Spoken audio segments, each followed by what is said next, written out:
En 2015, par exemple, dans un communiqué officiel, et vous étiez porte-parole des Verts déjà, vous demandez avec d'autres organisations le retrait du Hamas de la liste officielle des organisations terroristes. Alors je vous pose juste la question, pourquoi donc est-ce que le Hamas a renoncé au terrorisme ?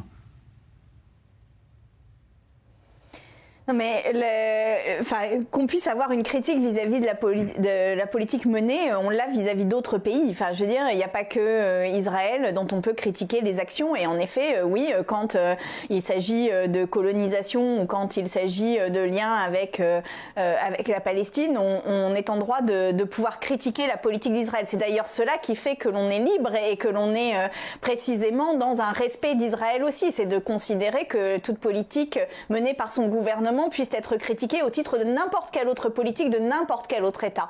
Et là, en l'occurrence, je ne me souviens pas du communiqué dont vous faites mention, mais j'imagine que c'était lié à un moment particulier. Et je ne crois pas qu'en effet le Hamas ait renoncé complètement à des actions armées. Et donc, voilà, vous parlez d'actions armées. Pour vous, ça n'est pas du terrorisme. Vous faites la distinction. Vous êtes très prudent. On peut parler de terrorisme. Si on peut parler de terrorisme.